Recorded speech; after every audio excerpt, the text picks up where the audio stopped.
Hello to whoever's listening. Today I'm once again on the Quickie and I am going to be covering autism. It doesn't even say Chris and autism, it just says autism. Before we get into so, I would greatly appreciate it if you would subscribe to help me out. Like this video to boost up an algorithm, comment down below any suggestions for any video ideas or topics we cover, and I might make a video on it. Not guarantee though, because I am lazy, and also hit that bell so you get notifications to all of my videos. Anyways, let's get into this.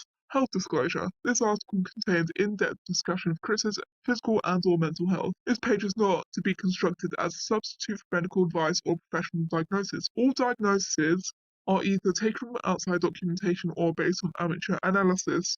Can they diagnose me with dyslexia? What the was that? I'm sorry to all the dyslexics out there if I've offended you. Don't mean to. There's a little picture here. It says, Quick Solitary Site is a proud supporter of autism awareness. Visit autismsociety.org for more information.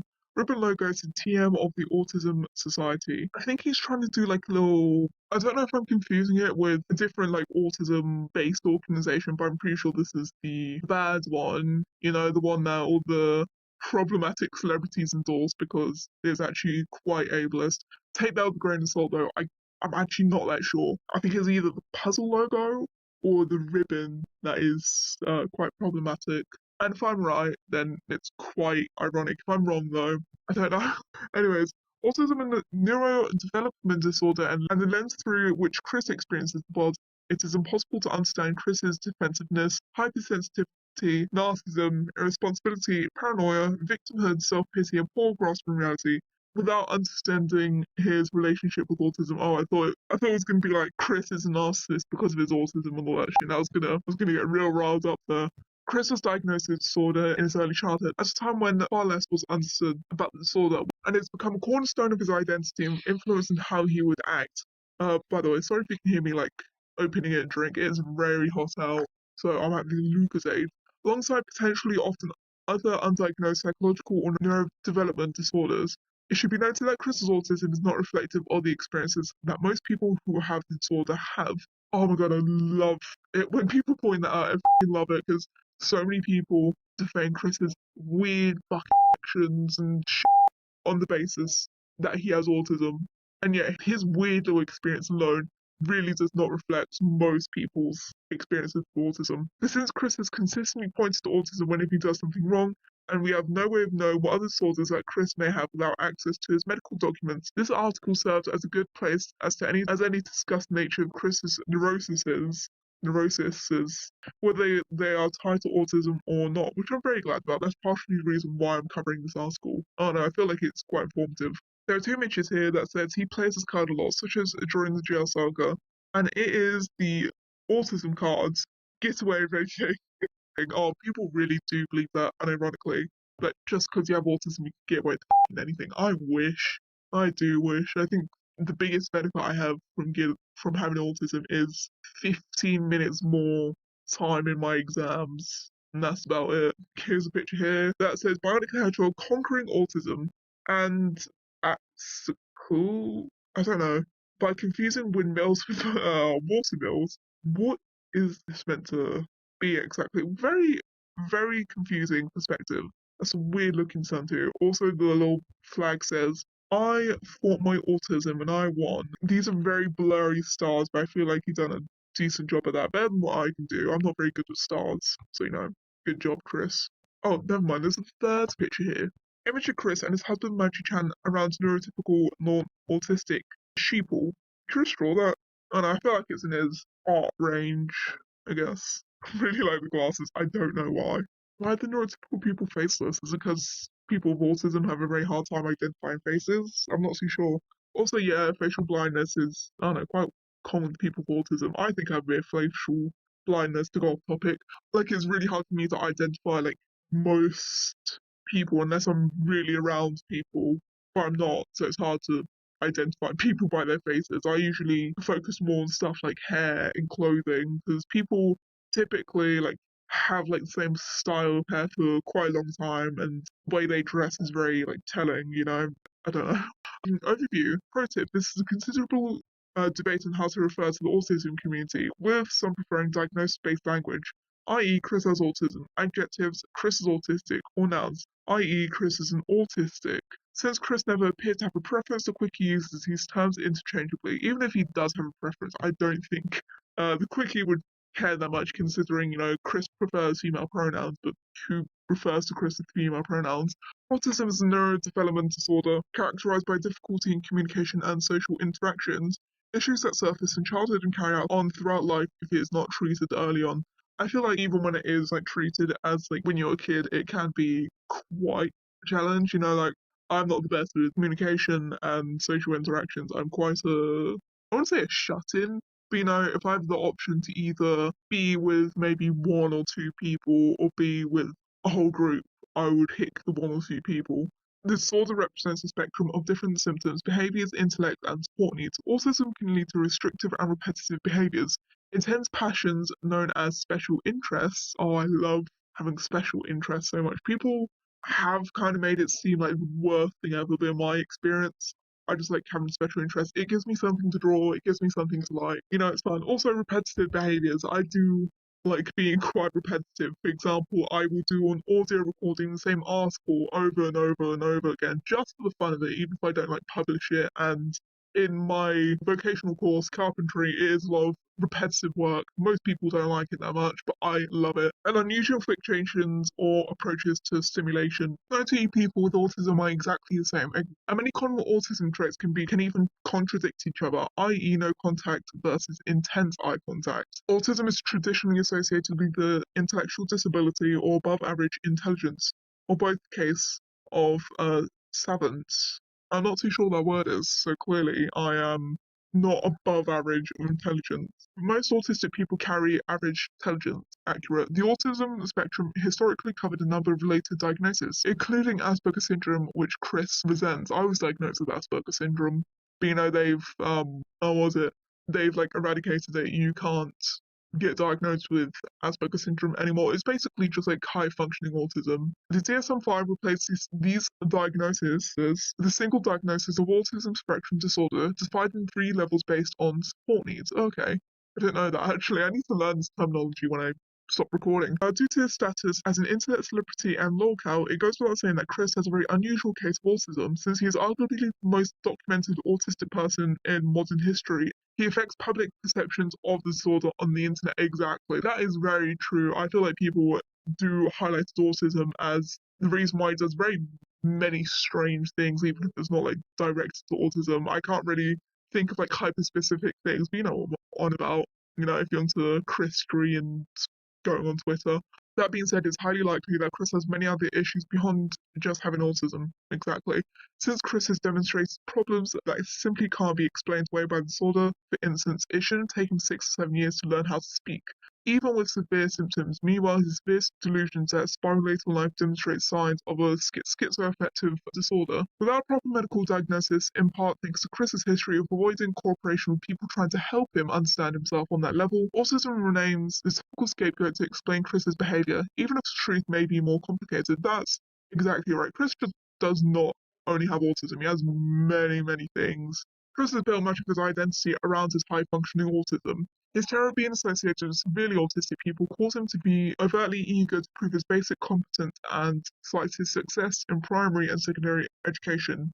At the same time, his pride from accomplishing these things is, in spite of his disability, has conditioned him to demand outrageous praise for his slightly efforts and infinite patience for his gravest errors. But moreover, Chris's belief that the entire Greene County Board of Education continues to irresistibly persecute him for his autism has left him suspicious of opposing points of views and resolute that anti-autistic prejudice is the reason for any of his setbacks. For the school thing, I feel like to an extent they could have not properly helped him, but that's due to the fact that it was the 90s. Even when I was in school, they didn't really give like the best help, I guess. And even now in college, like I don't know, it's very inaccurate sometimes. The angst he has over his unsatisfactory graduation is made manifest in his webcomic as one of the work's key villains. And here's a picture. It says, Chris at war with autism, or autism at Simu in China. Too bad you can't fight cannons with fangs. Who the fuck drew this? I'm sorry, that's just a very odd picture. Did Chris draw this? Oh no, he couldn't have. He's very opposed to digital art. Oh god, I don't know.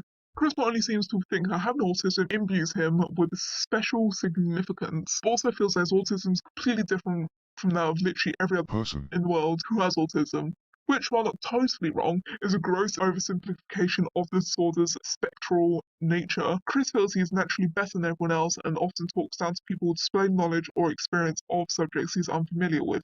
During the conversation with Casey's father, Chris downplays Casey's knowledge of biology and healthcare, despite being proven wrong mere minutes before in a debate over the genetics and autism, and due to the fact that Casey was literally learning like healthcare, medicine shit. She's a fucking, was she a nurse or a doctor? I'm not too sure. I know Liquid Chris is a doctor, the one that didn't sing.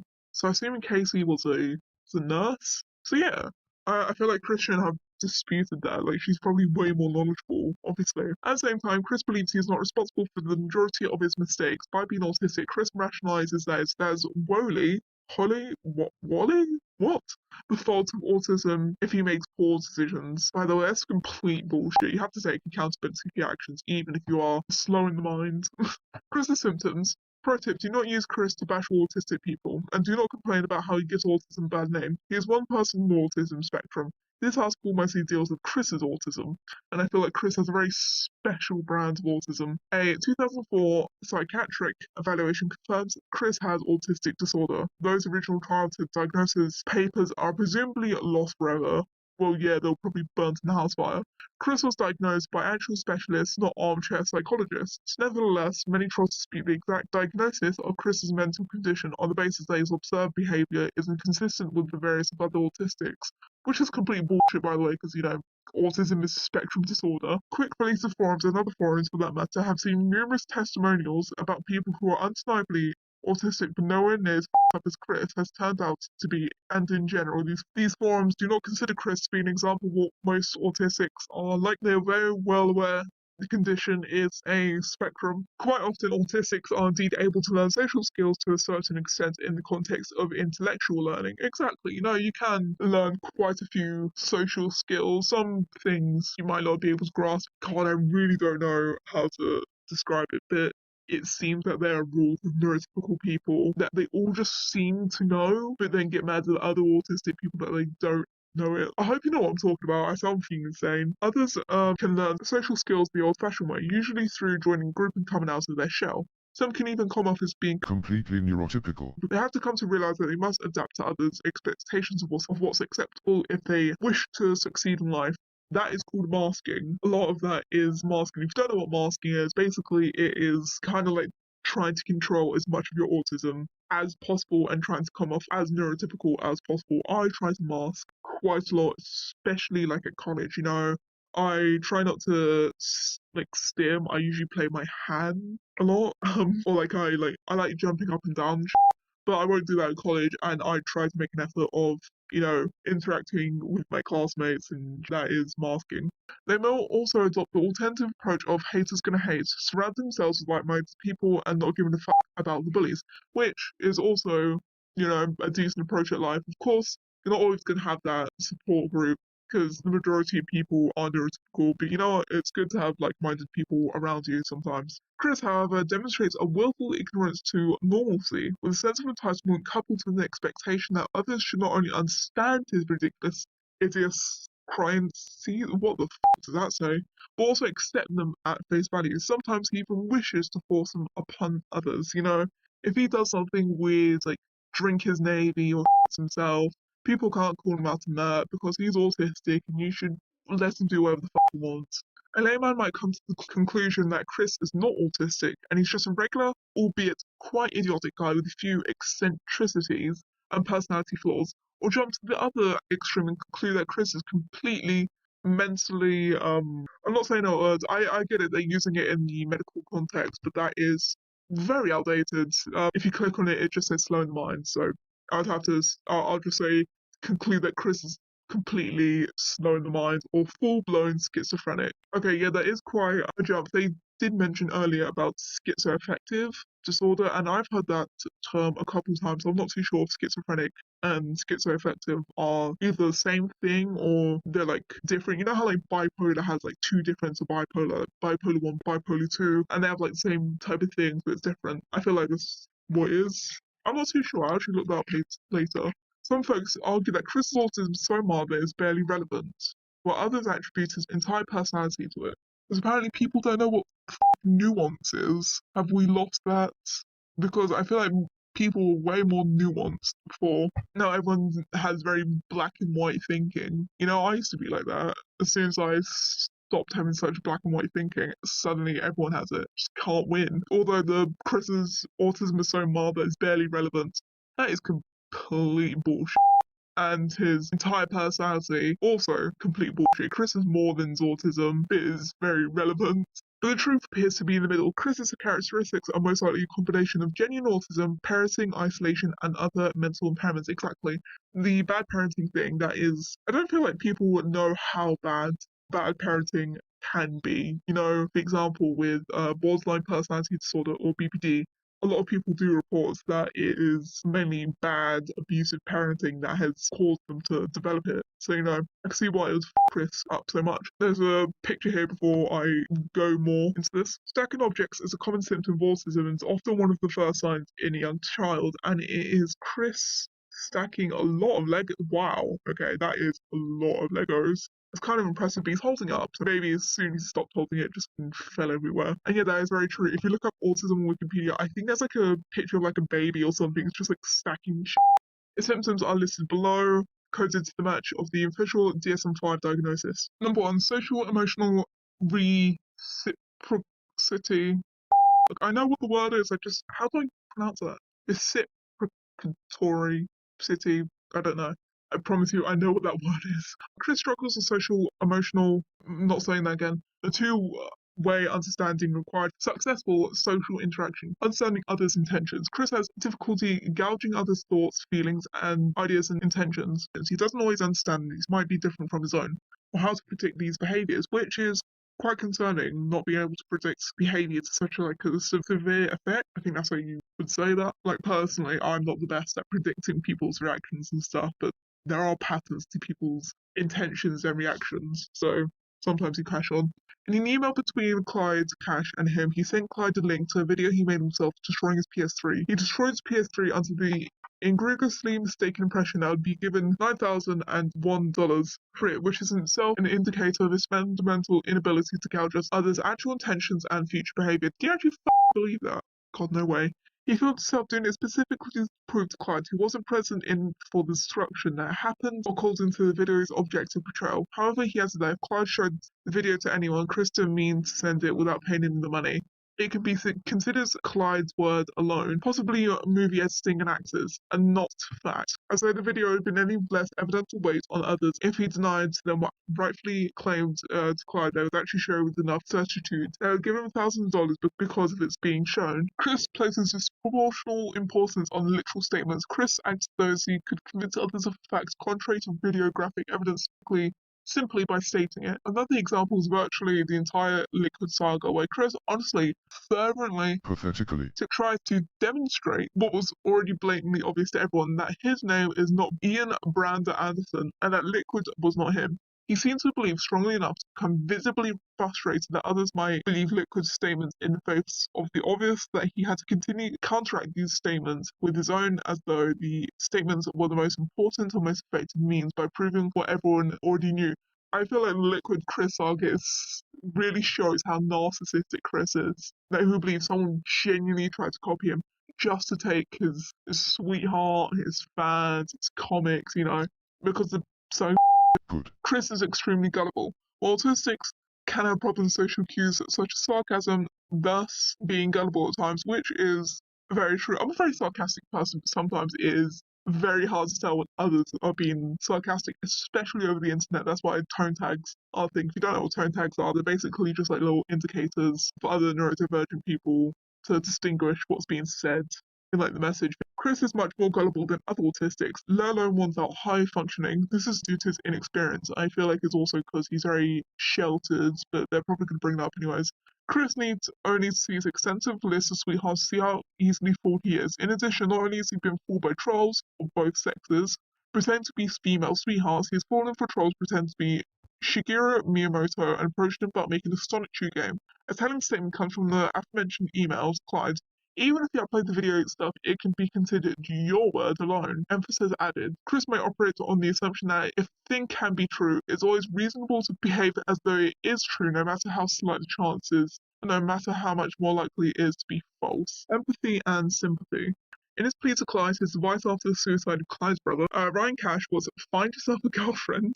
He asked for E.T. to please understand him, because he's an innocent little victim of misunderstanding. He wants empathy from others, but he can't return the favour. Chris primarily sees other people in terms of what they can provide for him. When accused of overstepping his bounds or other wrongdoing, he has no concept of remorse or apology except as something he must do to continue receiving favours. When forced to apologise, he mistakes insincere apologies followed immediately by further demands. People always say that autistic people have lower empathy or they can be quite insincere. I don't feel like that's true. In my experience personally, I've met a lot of autistic people and they are like more genuine and like sincere and like more empathetic than like neurotypical people. Yeah, Chris is very unempathetic and very oh no. People say it's like sociopathic, but I don't feel like that's the case. When Chris does attempt empathy, it's only when he sees himself in the person, no matter how big the stretch is. This habit shows up in Chris's justifications for his votes. He voted for Obama because he was a victim of discrimination, equating Obama's struggle with racism to his own struggle with autistic persecution, which are not the same, by the way. Like, yeah, racism, ableism is pretty bad, but the most noticeable thing about you is your skin color, and you can't hide being black, but you can hide being autistic, so I'm not too sure why he equates it. He mainly voted for Hillary Clinton because she was a woman, which Chris has identified as since 2014. Never looked at either candidate platforms or voted based on actual issues, just based on who he can see himself in. I feel like a lot of people do that. Maybe not a lot, but like whenever you see a bad candidate and they get like and they win, people like how the they win. There's like other people who kind of see themselves in the candidate and they're like, yeah, you know what, I face this too. I'm this too. I'm gonna vote for you. I don't know what that accent was. Yeah, God, I don't even know what I'm on about. Social awareness and boundaries. Chris struggles with social approach. He believes that holding up a literal sign with its requirements for an eligible sweetheart is a socially acceptable way to meet people. He will pace around in public spaces aimlessly and he has difficulty initiating conversations. He sometimes starts off the convo with butchered attempts at pickup lines. I feel like pickup lines are so cringe. Like, if it's not ironic, then it is incredibly weird, and rather than access humour, nowadays much of his social approach takes the form of meet and greet photo ops at conventions, though he still screws it up. Chris doesn't understand the concept of boundaries, clearly. Whether physical or verbal, he kissed people he met seconds ago at too many games, he was quite handsy with Megan and Emily, and he buried his face in Kathleen's breasts. I believe that was in public too, so what the it doesn't matter if it was like in public or private. That's still sexual assault. He regularly refers to his superiors by their first name, which is, quite weird. I feel like Chris is the type of person to refer to a teacher by their first name and wonder why they get so pissed about it. Like, that's your superior, mostly. Sometimes even by pet names they don't even use, which is incredibly creepy. He doesn't seem to understand that different relationships call for different sets of social norms, exactly. Chris lacks a conversational filter. He calls this honesty. Normal people call it social dysfunction. Without provocation, he will tell you about his pink eye, his dirty crap brief, his autism itself, and how he's a virgin with rage. Only when his mother told him to knock it off, he actually did give up telling everyone he was a virgin. Why would you just announce that? I guess it's so people like feel sympathetic or whatever. Like, honesty would be if someone asks you if you're a virgin, you say, yeah, I'm a virgin. Honesty is not, hey guys, I'm a virgin. He mostly takes interest in himself while talking, only occasionally taking interest in his conversational partner. All of the above can be explained by Chris's lack of social awareness. One notable instance of this, as revealed in the Autism papers, was when two black ladies were speaking to Chris about his love quest when Chris politely told them that they could not be his girlfriend because they were not white. Oh my God. Based on the report of the Examiner, Chris believed he was merely informing the ladies as to his prerequisites for potential sweetheart, while oblivious to the fact he was being racially insensitive. That is very racially insensitive. I guess the non-verbal neurotypical rule, whatever I called it earlier, would be to tell a white lie, just like point out something else. Oh no, like, oh, if they were different, actually no, would that be bad? I was gonna say if they were like a different religion, you could say, oh, I don't date outside my religion. That's still pretty bad, but he could find something else that he could like excuse, as to why he wouldn't date them. Not because of their skin color. God. Here's a picture. It is the attraction sign in action. Struggling with social norms and approaching people is a sign of autism. From how grainy the photo is, I assume this was taken like when Chris is still at college. Jesus Christ. He is a ball of light. He's so pale. Anyways, number two, non-verbal communication. Fucking hell. This is a long article. Chris can't show emotions well with facial expressions and body language. See his statement to the women of the world. If you enjoy Chris appearing in your dreams, his inability to display emotions in his face has been called a dead fish expression. Yeah, Chris does have a very creepy stare.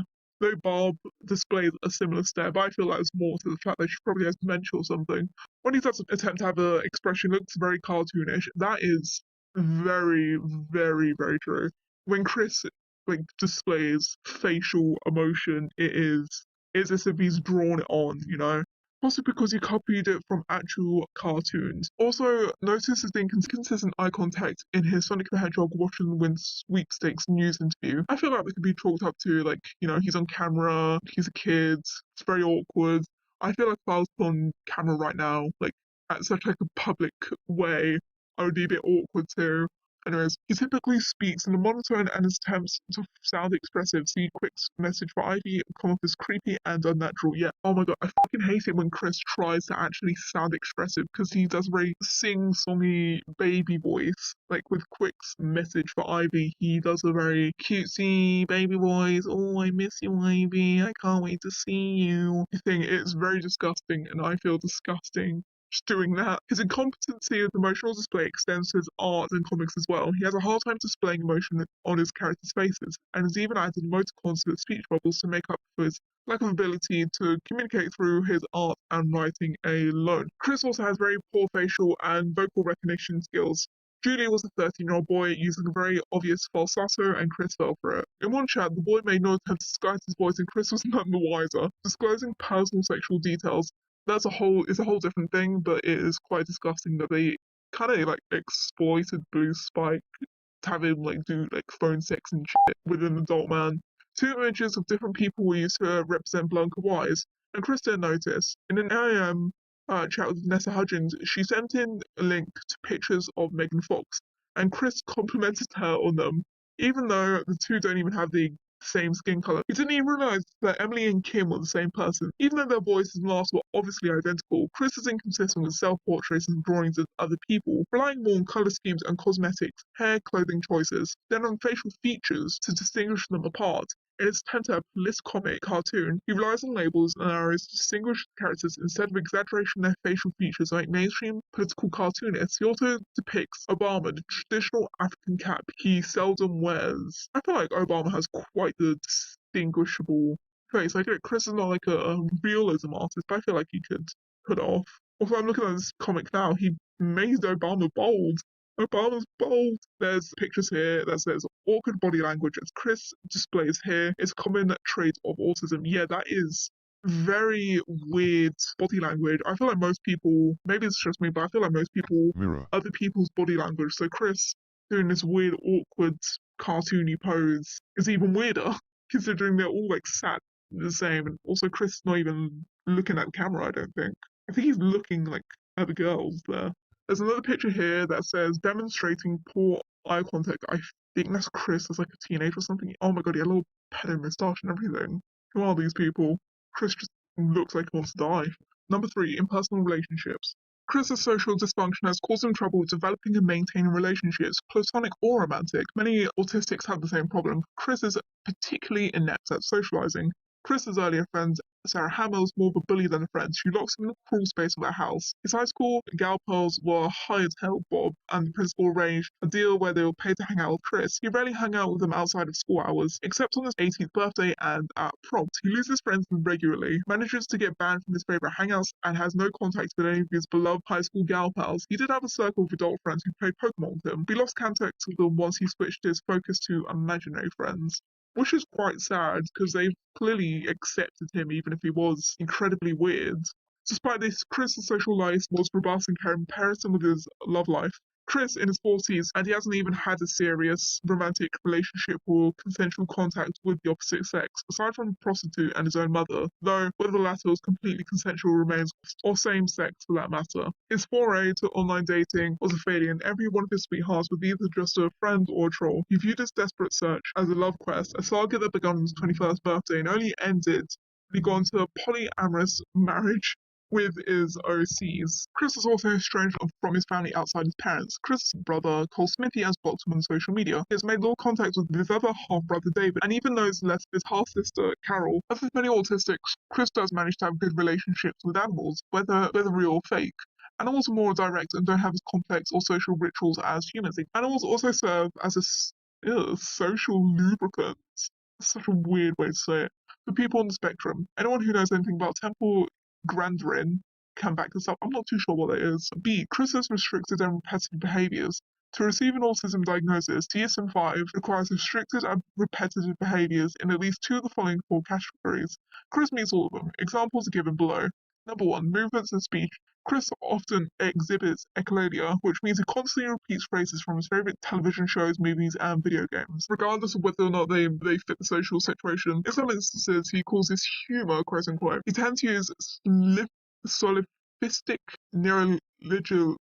What the that he creates new words that he only himself understands and expects other people to comprehend them. He uses the same terms and exact phrases frequently. Many articles in this very wiki had been written to explain the resulting quickisms. Autism was also linked to speech impediments. Chris has trouble with articulation and often slurs words together like encyclopedia, dramata, pazza, and Christian Western Channel. I feel like he's trying to say his own name. Christian Western Chandler. He frequently stutters, clutters his words, and speaks in a high-pitched register. Also, sorry if you can hear me eating. I have this massive M&M chocolate nut bar my mum brought me from the airport. Chris's unusual mannerisms are another sign. Back and forth, dubbed the autistic shuffle. Oh my god, that's what I'm calling it.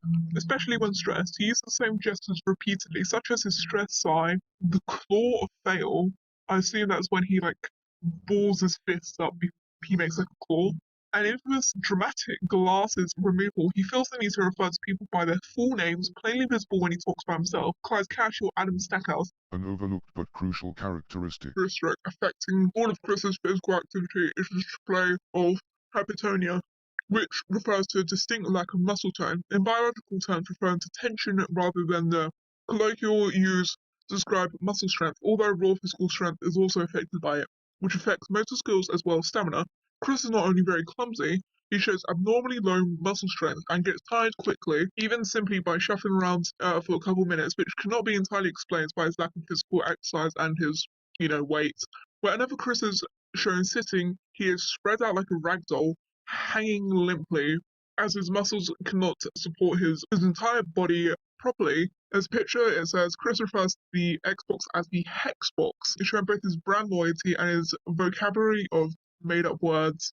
I feel like the word bubble is, yeah, kill that Hexbox. It's such a weird thing to say. Insistence on sameness. One of the biggest symptoms of autism Chris displays is his fear and resistance to change, well beyond the point that it could even be related to his autism. Chris doesn't to get or even look for a job, as he's only worked for 4 months in his entire life, has never come close to moving out, has a very hard time selling or giving up his toys or shirts, wouldn't stick to a diet and exercise program, doesn't try new ways to attract women, and has a very hard time coping with his banishment from the game place, though he usually spend his Fridays. This might be resistant to change of his old lifestyle of just going to school and coming home playing video games. His proven tendencies to avoid responsibilities and self-improvement show that he is trying to remain a child simply fears failure of all types. Chris thinks in absolutes in terms of clearly defined steps in order to do something. He thinks there must be sex on or by the third date. He describes his sadness in terms of his heart level and briefly mentioned a scale of respect. That was the Mary Lee Walsh thing. He had a scale of respect to her, I think. Or was it like a point system? I'm not too sure. He feels like he just knows the correct step to get a sweetheart. He'll be able to find one easily. His crash course in dating and suggestions to Blanca assume that a relationship should follow a rigidly predetermined progression instead of a natural flow. In exchange of emails with Jackie, Chris responded to her frank description of his habits and lifestyle by saying she had exceeded the hurtful truth level While he knows he should be appreciative of hearing the truth by himself, this is the only way he could wrap his brain about the abstract idea enough to be able to tell her he thought she had gone too far. I assume Blanca got too real, Chris couldn't handle it. Some autistic people follow rules so strictly that it's bordering OCD, which is why a lot of the other disorders you can get diagnosed with when you get diagnosed with autism is OCD, and it kind of overlaps a bit. Chris, however, has the opposite problem. He lives in a filthy, unorganized home, making comics with very inconsistent plot, wears the same shirt for days at a time, anticipates the law when it inconveniences him. A lot of the points were cleaning, but the issue with that is OCD is not obsessive cleaning disorder, it is obsessive compulsory disorder. I feel like the quickie should, update that a bit or just like rewrite it to take that into consideration. Number 3, fixations and special interests. Chris has an extremely narrow range of interests. He seems to only give a damn about video games, cartoons, probably for his next sweetheart, his initials, and Sonic shoes, so much to the point where he practically places him somewhere in everything he creates. He often wishes to combine two interests, which is how Sonic Shoe was created. Quite obviously, I see the appeal of, what is it called, a crossover, I guess. You like something a lot, you like another thing a lot, you want to put them two together, make them interact. I don't know, I think it could be a fun concept, but Chris has really taken it to a different level. Unnatural relationships with inanimate objects are also a sign of autism. Chris has evident obsessions with his medallion, his PlayStation 3, sorry, I'm opening Relentless, is hot, and any number of other items that clutter up his room. Such autistics have difficulty maintaining relationships with people. They often become emotionally dependent on objects, though the symptom is seen much more in autistic children. So basically, most of the time you grow out of it as you can socialize a bit easier. Although he does not demonstrate any competency with them, Chris has a fixation on numbers and statistics that will genuinely be irrelevant to others. He describes measures in concrete terms, i.g., 5 miles from the city instead of miles, instead of outside the city, and has a particular obsession with times and dates, timestamping nearly every scene in the comic and giving his characters birthdays and middle names that have no relevance to the plot, unless it becomes convenient to age up, quote unquote, the characters. I don't know, I feel like the character birthdays and middle names thing is quite common with artists. I'm not too sure if it's more common with autistic artists. There are probably artists out there, that do give their characters birthdays and middle names. Like, whatever cartoon you watch, that's just someone's OC. Needless to say, Chris's tendency to blur out exact dates and times, assuming he's not taken out of his arse, has made the job of Quickville chronologist much easier. On the other hand, his haphazard of dates and times in comics has led to countless continuity errors. Chris's fixations also manifest as brand loyalty. Chris has been loyal to Nintendo, Sega, and Sony to the exclusion of Microsoft. He's loyal to McDonald's and dislikes Burger King. You know what? That's valid. I fucking hate Burger King. I know, it just does not taste good. He felt that Harry Potter was a threat to Pokemon. Oh my god, I remember that. I remember him, I know, freaking out that Harry Potter, I know, just was bad. I'm not a big fan of Harry Potter, to be honest. One of the reasons is because J.K. Rowling is transphobic, but I've read, I don't know, like the first book, maybe. It's a very faint memory. I don't know, I just never could get myself into Harry Potter, and I don't think I could now. Maybe it's my age. I feel like most Harry Potter fans are very blinded by nostalgia. They liked it as a kid, and it's like the rose tinted glasses, I think that's the phrase, metaphor, whatever. His brand loyalty went beyond simple preferences and extended to actual obsessions and hatreds. He'll type up Axe Walmart in videos. He'll blindly trust advertisements and even include ads of his own in his comics. And Chris is none the wiser to why these big companies don't want his, I don't know, if you can really Coca-Cola ads. Chris's transgender identity is yet another fixation. According to psychologist Ken Zucker, trans folks are more likely to be autistic than the general population. The link is caused by, among other traits, autistics' tendency to fixate on issues, in this case gender. Many autistic males, including Chris, also have qualities that could be considered quote-unquote girly, such as passiveness. Oh, hope that's not misogynistic or sexist. I hope that's not the case. Since they have less social awareness, they may behave in ways that can be considered atypical for either sex and display less regard for gender roles. Lots of us aren't that bothered by gender roles and all that shit.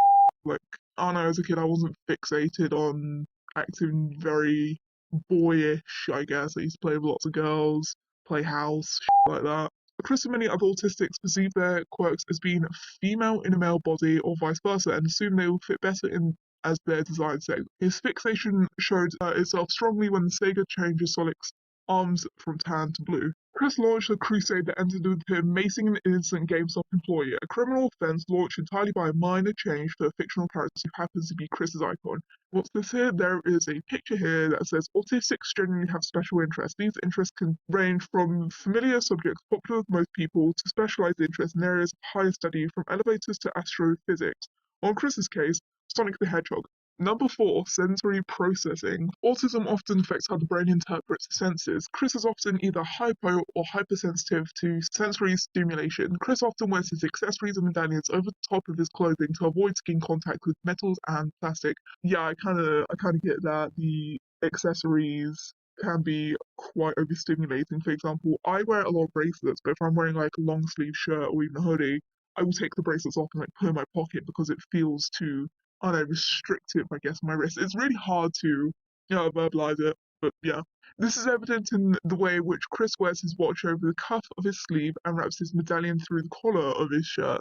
Most obvious, however, is his wrist warmer, which he places over the chain of his medallion. What's a wrist warmer? There is a very blurry picture of a wrist warmer, and it goes to the back of his neck. Anna, Chris has stated, is a part of my necklace. It is a Wilson wrist warmer. I tried to cover the discomfort of the number of links back there. Loud sounds also bother Chris. He skipped pep rallies in high school. You know what? That's also fair. Oh god, I'm relating to Chris. Anyways, and has expressed hesitation about visiting bars because of the noise. Sensory dysfunction isn't limited to the 5 external senses. It extends to internal hidden senses, such as balance, body position, hunger, thirst, time, gag reflex, and internal body pressure, such as one has to use the facilities. Severity of Chris's autism. Informally, autism may be subdivided into separate classifications based on the intentions and degree of function the autistic individual possesses. For a general idea, this crude scale could have levels of high functioning, medium functioning, and low functioning. Okay, I didn't know medium functioning was a thing. I guess Chris would be in the medium functioning. Chris has latched onto the concept and will frequently qualify his condition, saying he has high functioning autism, as possessing average or above intellect. This presents Christian with an easy scapegoat and alibi. He cannot be blamed for his own failures because he has autism, but he does not accept treatment or advice for his medium or low level autistic traits because he's high functioning, therefore nearly normal. Chris is not nearly normal, he's way off. Trolls have also noted that the high functioning qualifier is not a clinical diagnosis not recognized by the DSM-IV-TR or the ICD-10. This usually goes hand in hand with questioning the severity and/or diagnosis of Chris's impairment, if not outright calling him a liar. However, the trainers don't make the HF label up, and compared to kids who can barely speak and just walk in circles all day, Chris is relatively close to neurotypical. Semantics aside, though, it's clear that Chris is far from normally functioning. I'm glad they clarified that. Only an updated psychological profile would really provide insight into the complex and controversial mixture of autism and mental illness that is present within Christian. I love how they just switched to like Christian because I don't know, they don't typically do that, I don't think, in the quickie. The newer DSM-5 does distinguish between different levels of severity based on the amount of support needed, but the new term is Autism Spectrum Disorder Level 1, not high functioning autism. Oh, I like the levels, feels like I'm in a video game. Additionally, the autism community detests functioning labels since they oversimplify the spectrum as a one-dimensional scale. You know what, that is true. I do say a lot of high functioning and low functioning, and I kind of agree with it, but that's for very, I don't know, cookie cutter cases, and I feel like it is obvious that Chris is more on the lower end of the spectrum. But if I was talking about anyone else with autism, I probably would use, I don't know, more complex terms. As I said before, I am going to try research into this more. When describing whether or not someone can speak, the community prefers verbal and non-verbal instead of high/low functioning. Disgustingly, or perhaps not surprisingly, Chris detests low-functioning autistics in the exact manner he fears normal people will detest him. Yeah, Chris is very ableist towards, his own kind. In Mailbag 25, he compares those with low-functioning autism to those who suffer from severe not saying that. Or severe brain damage. I I'm not really comfortable with that term, thinking that they would have their arms linked together, have deformities, be confined to wheelchairs or crutches, and draw and grunt and growl. He's also described them extremely cruel and derisive terms, calling them windows to hell and compared them to zombies. The irony of his resentment towards low functioning autistic people, quote unquote, is that he has a severely autistic cousin, as revealed in the autism papers. Oh, okay, I did not know this. I think it's because we don't really know much about his extended family, his cousins, his uncles and aunts, or whatever else. This probably means that either Chris is not aware of his own relatives, very probable, or that he's disowned members of his own family on the basis of them having the same medical condition that he is, albeit more severely affected by it. Being the autism Nazi he is, I'm surprised he wasn't a bigger fan of the Asperger thing. But I feel like Barbara has probably cut Chris off with a lot of family members. He just does not care to contact them, so I doubt he knows that. He explains that he refuses to date a girl with any form of autism because he fears that seeing them will make him think about what he might be like if he had anything other than high functioning autism. But what if the girl also has high functioning autism? Chris believes he can do much more than any low functioning autistic could. Even as he lives with his mother well into his 30s, he has never had a real girlfriend or held a steady job, and soils his pants on a semi-regular basis. Exactly, like low-functioning people out there, or low-functioning according to Chris's view, that are way more independent than him. There are people with severe mental disabilities, hold down a job, even if it's not like pristine. They can live somewhere kind of by themselves, maybe with a carer, maybe close to their parents, but still, it's better than what Chris has going on. Still, presumably, Chris is autistic. He's high functioning since he can talk, drive, write, and draw, even if he's not the best at these things. However, this also means that he has the same medical condition as Elon Musk, temple grandin, and Satoshi Tajiri, among many others. Oh my god, the Satoshi guy, he's the guy who made Pokemon. That's what my mum told me as a kid when I felt really bad about my autism. Like I would feel like really like sad about it because I was different from other kids, but I was also a big fan of Pokemon. So my mum like tried to cheer me up by saying how the guy who created Pokemon is also autistic, and that actually made me feel better. So yeah, among many others, yet he has failed to do anything significant with his adult life, hence proving that his vulgarity and failure are, for the most part, this is further elaborated on below, his own fault. Exactly, there are many high functioning autistic people that can thrive, and even with their like special interest. The guy who created Pokemon, Satoshi Tajiri, I'm not really good with names. His special interest was bugs, and I feel like that was partially the inspiration for Pokemon. So, if you have a special interest in something, you're really knowledgeable about it, you could probably make it into a career. But what's more hypocritical of it all is that Chris himself allegedly stopped speaking at the age of 1 and didn't speak until he was 7.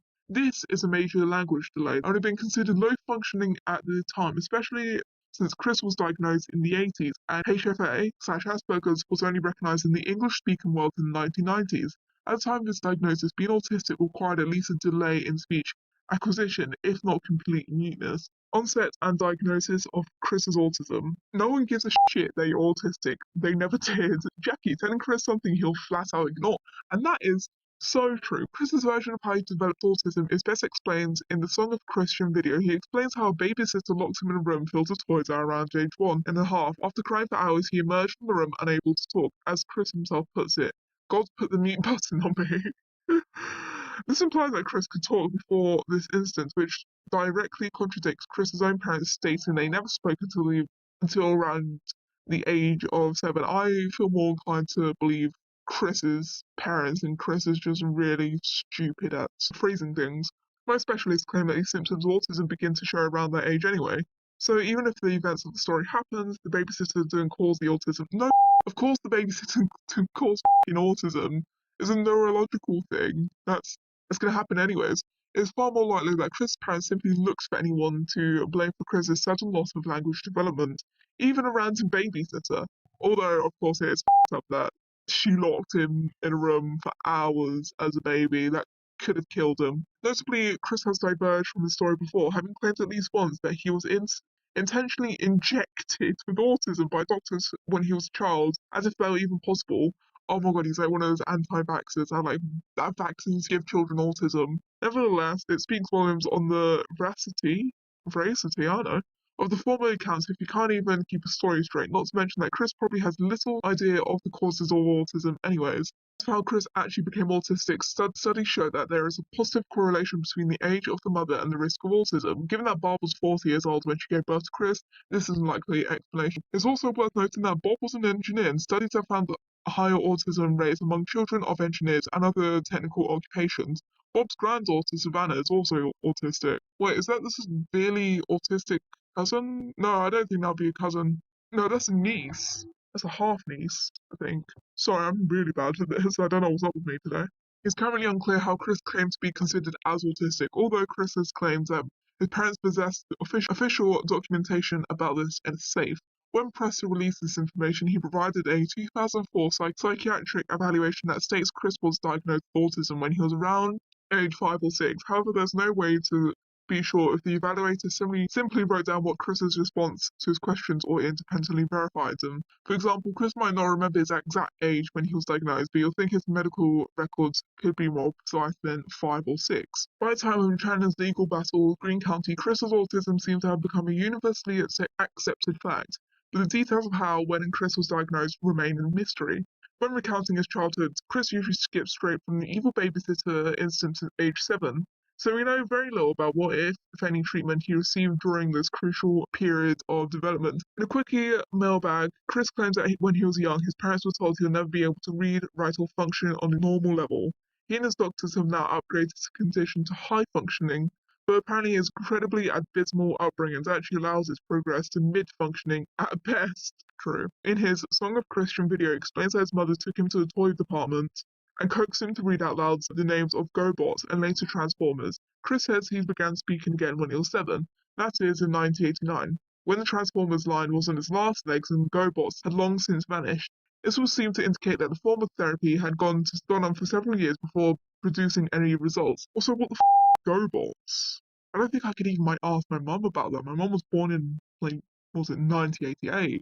So I can't even ask her with GoBots. Persecution. Chris attended Greene County Primary School, apparently without incident from age 5 until age 9. Problems arose for him in the 4th grade at Nathaniel Green Elementary School, where he alleges the faculty wanted to remove him from mainstream classes and send him to what he calls an institution. I have a feeling they did not want to send him to an institution. They probably wanted to send him to, like, I don't know, special needs school for kids. He also claims that teachers at the school held him down and recorded his screams. Chris frequently cites this as evidence that the school was senselessly cruel towards him for no apparent reason to him except an innate fear and distrust of autistic people. More probable, given Chris's ongoing behavioral issues, is he threw a temper tantrum so big it forced the faculty to physically restrain him while refusing to restrain himself. There's no way to know if Green Elementary treated Chris unfairly, but the incident does suspiciously resemble Chris's arrest in July 2005.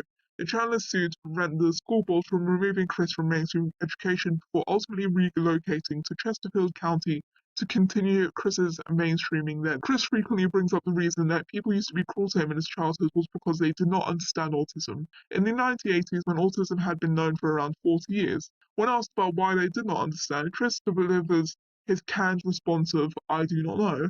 You know what?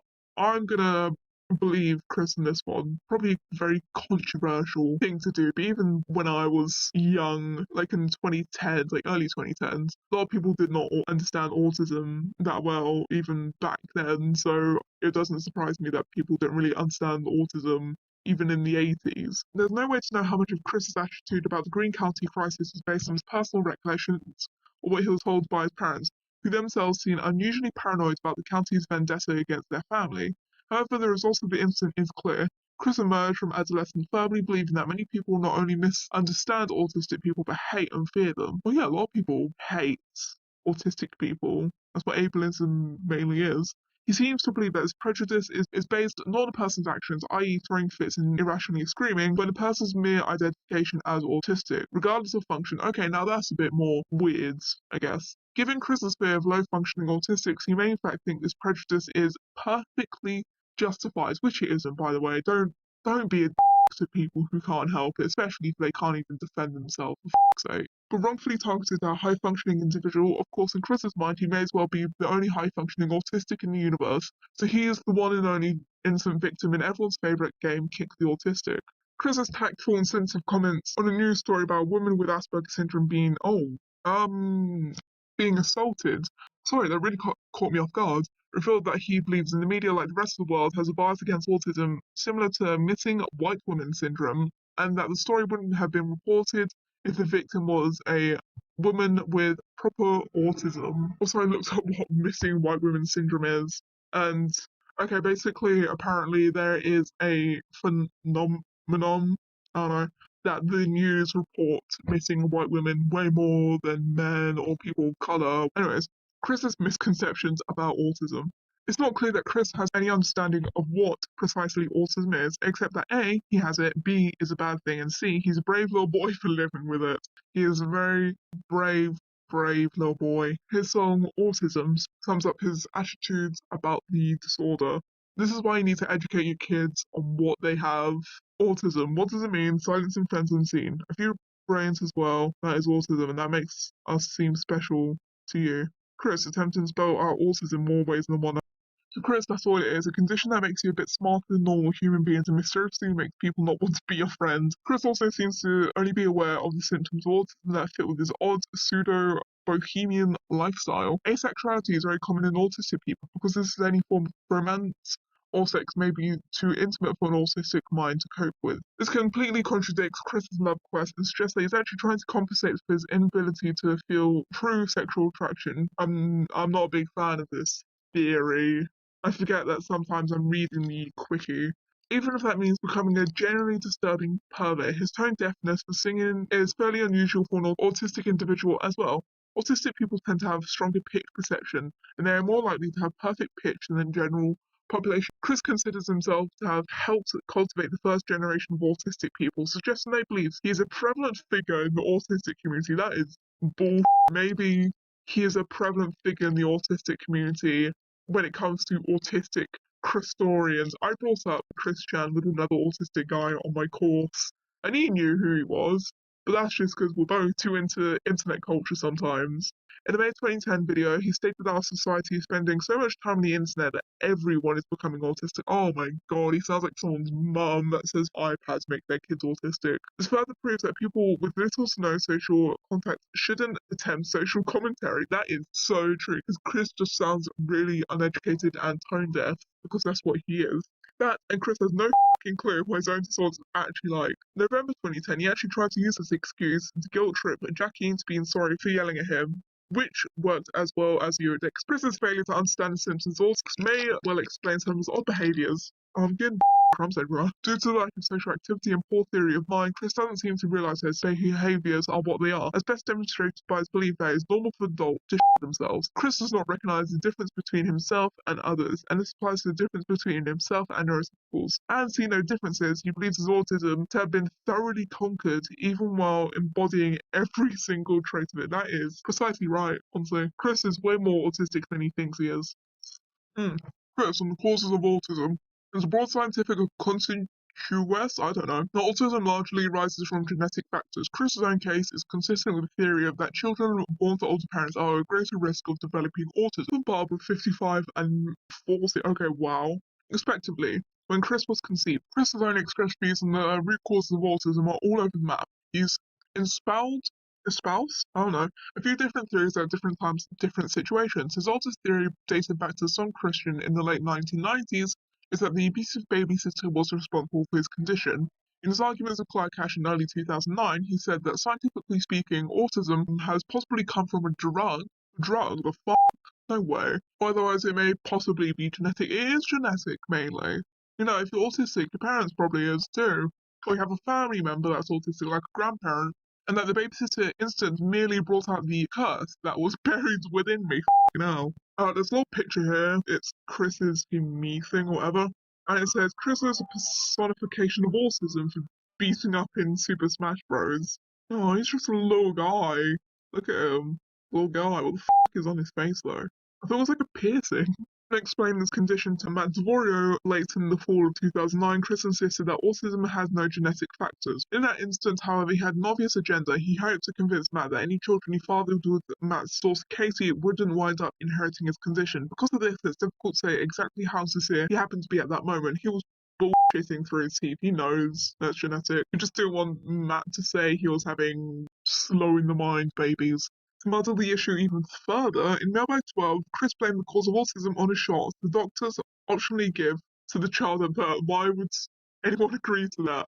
Do you want the autism shot for your baby? Of course I do. Why wouldn't I? Give that baby autism. Apparently, in reference to the highly disputed urban myth alleged that childhood vaccinations lead to autism. Oh my god, I was right. I was taking the piss out of him because he sounded like an anti-vax, but I was right. Holy shit. It's not likely that Chris has ever been much of an awareness of the fact that assortions of said myth and probably will look into a throwaway excuse to deny any hereditary factors. And also, it was a semi-popular theory in the 1990s that certain vaccines could cause autism. So I think that's partially how he heard it. In the autism tutorial from early 2011, Chris slewed back towards a more mainstream view, discussing genetic factors behind autism and complaining about how his parents conceived him late in life. He also, however, warns viewers that smoking, drinking, or exposure to car exhaust could cause dangerous genetic damage that might result in autistic children. The smoking and drinking, yeah, probably, but car exhaust, that's such a weird thing to throw in there. Maybe, considering like car exhaust have chemicals you don't want in your body, but still. Anyways, Chris versus Asperger syndrome. Chris is easily outraged by any attempt to associate or confuse autism, high functioning or otherwise, with Asperger syndrome, a similar condition now considered by many experts to overlap with HFA on the autistic spectrum. In fact, Asperger syndrome was eliminated in place with autism spectrum disorder level 1 in the new DSM-V, making both the condition and quote-unquote high-functioning autism one and the same.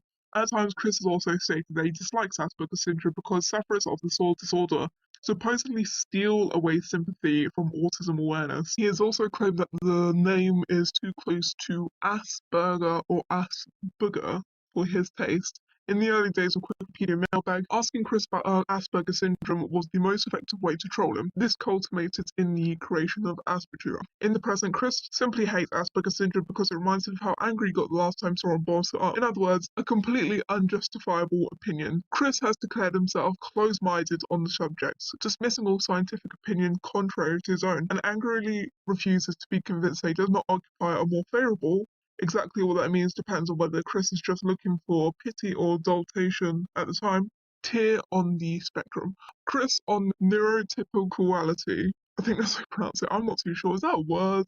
Chris has also little understanding of the concept of neurotypicality, a state of lacking any kind of neurologically atypical traits. Some people on the autism spectrum, especially those with Asperger's, are deemed to be above average intelligence or possess special talents in another field like music or art. Chris has taken that to mean that he himself must also be in the same group of autistics, where he is much smarter than the average person. This is especially prevalent during the dimensional merge era, where he refers to non-believers as neurotypically hindered, which is very ironic considering I'm autistic and I don't believe in Chris's bullshit dimensional merge things. Anyways, Chris on autism. Chris is a firm believer in mainstream education for children with autism, a trait he doubtlessly picked up from his parents. Went to incredible lengths to keep him in mainstream classes throughout his school years. He had special education classes in addition to his mainstreaming, coping skills classes during both middle and high school.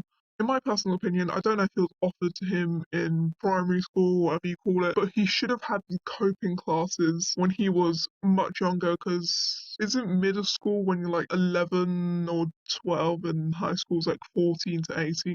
You know, stuff like that. I feel like that's a bit too late to finally incorporate coping skills. Like, you've gone on for 12 years without any. Also, he shouldn't have been in a lot of mainstream classes. He should have either had additional help with like a TA or something. A TA is a teaching assistant, and it's sometimes like assigned to a certain person. It doesn't have to be very egregious, you know? A teaching assistant doesn't have to follow Chris around everywhere, but I feel like the extra help could have helped Chris thrive, considering now we have a lot of his school documents and, you know, wasn't doing the best in school. And yeah, he should have been put into more special education classes, especially in stuff that he wasn't particularly good at. Like, for example, it is quite obvious Chris is not very good with history. I feel like he should have been put in a easier or special ed class around history, if that's an option. When asked for his advice on how to raise an autistic child, Chris replied, most importantly, mainstream. Let your child be free to communicate and associate with the normal society. Special education's okay, but that will not do in the longest run. Later, for advice on how to succeed despite being afflicted with Asperger's syndrome, Chris's only response was, "My advice is to mainstream the child." I get it, he does really incorporate his parents' beliefs on mainstreaming, but that is definitely not the case for lots of other autistic people. Chris hates people on the lower end of the spectrum, so I can't imagine him coping with someone low on the spectrum, but still be in mainstream class. Like, I get where he's coming from with the mainstreaming to associate and communicate with neurotypical people. Sometimes some special needs schools really don't incorporate that. Like, that's what I experienced like when I got into year 10 and I started a mainstream school, but despite that I still put in special education. It sheltered me from like neurotypical people and we weren't even allowed to talk to them. So I feel like him saying to mainstream the kids, I see where he's coming from with his parents' beliefs and socializing with other people. But education wise, no, I feel like a lot of autistic people do need to be put in special education. During a video from April 2010, Chris read a lengthy printout of autism-related information. After quoting a passage about the education of autistic children should be undertaken by trained professionals in specialized settings, Chris offered his own opinion.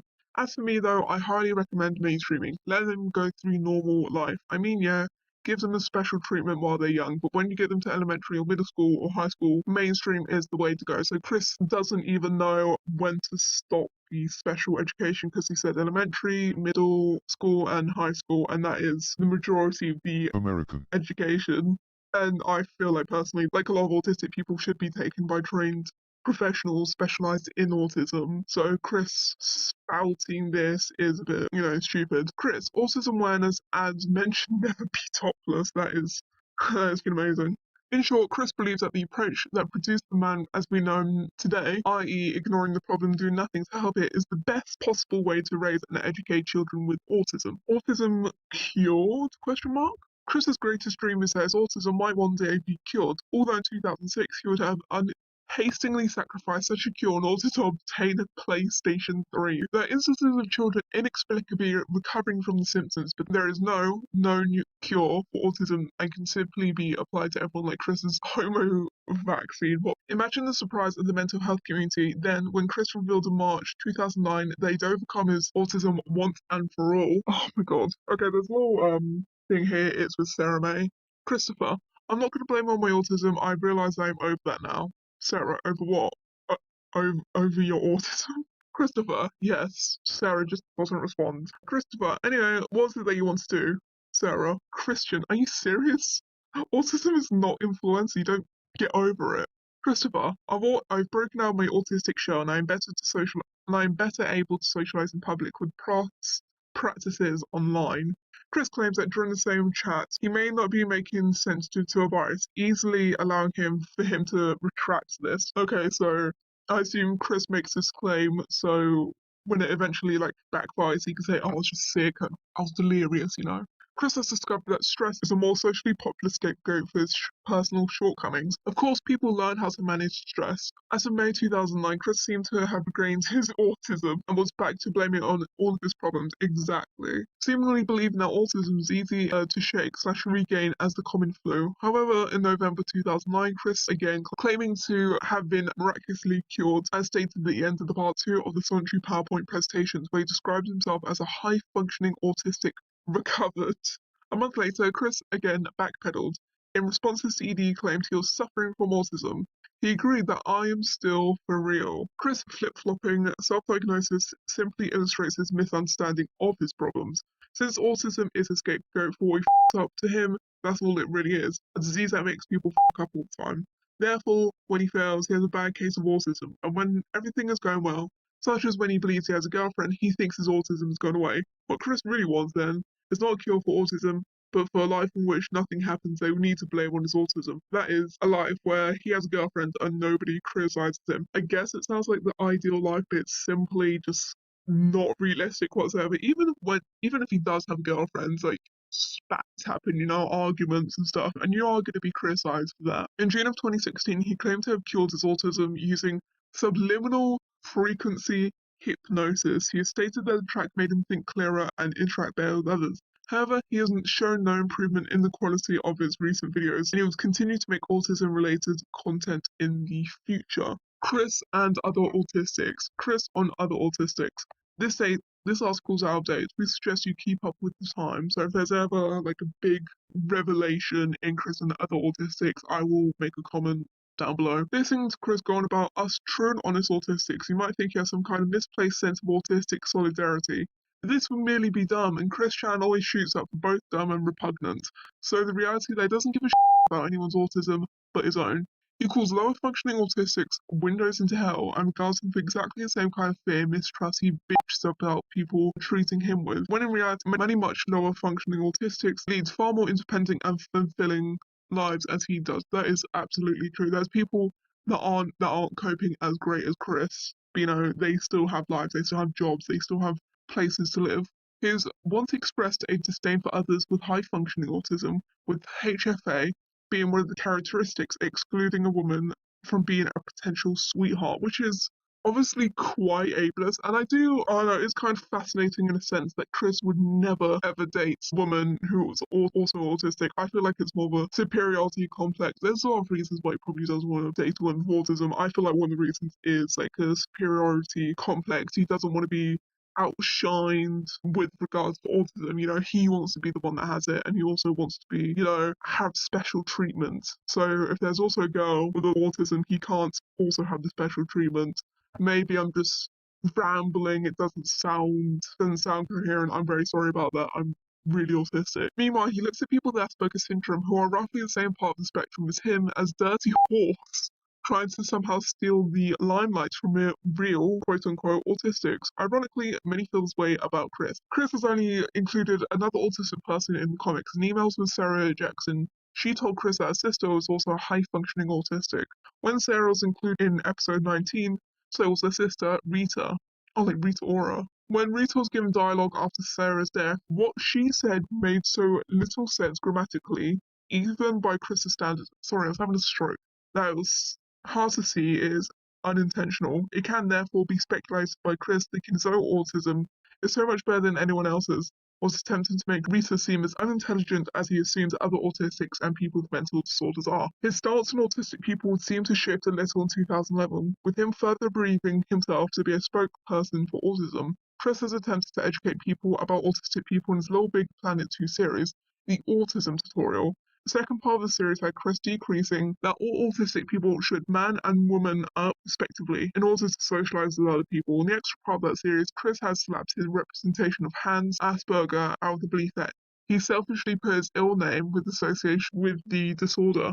Chris saying autistic people should man and woman up respectively with regards to socialization is incredibly ironic since Chris is very socially awkward. Even when he is socializing with people, you can tell that he has something going on with him. He just does not sound coherent whatsoever.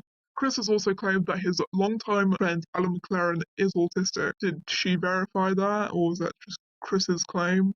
Other autistics and Chris, it should be noted that not all autistics are like Chris. Exactly. Every person's experience with autism is different, and every autistic person has a different combination of symptoms, social skills, sensory issues, empathy, special interests, routines, repetitive and restrictive behaviors, and more. A common analogy for this is an autistic brain is a melting pot or soup of symptoms and behaviors. One person's soup might just be a little salty, but still good, as they might show a few symptoms but still live a happy life. Another person's soup might taste horrible and without seasoning. They might need some support to function day to day. The soup or melting pot analogy is a bit weird, but I can see where they're going with it, and I feel like it's pretty alright. It just so happens that Crystal Soup is a disgusting mixture of sewage, Fanta, rotten eggs, and kombucha. I just said kombucha. No, I said kombucha so confidently. No, comeuppance. I don't know how that happened. And he has an extremely unfortunate combination of symptoms and behaviors, which is absolutely true. If my autism was a soup, I would like to think of it as, I don't know, vasuli, but I think that's just because I really like vasuli. If you don't know what that is, it's like I don't know, my dad says it's a very Albanian soup or stew, whatever. Autism deferred disposition. In August 2021, Chris was arrested for the charge of incest on his mother. During the court proceedings, his court-appointed lawyer, David Halberg, filed on the 5th of August 2022 for, I'm sorry, I don't know what the that means. Deferred disposition based on Chris having autism, which the court granted. In fact, the law provides that the court would be justified in finding guilt, and that autism has a direct cause in Chris's actions in being a motherfucker, quite literally, that any further proceedings could instead be deferred and Chris put on probationary sitting. And even though it doesn't say here, Chris is out now. The charges, I believe, were dropped, so I assume that they did link what he done as his autism or some other type of mental illness, and were like, he wasn't in his right mind or whatever. So yeah, that is autism. That was quite a lot to deal with. Jesus Christ.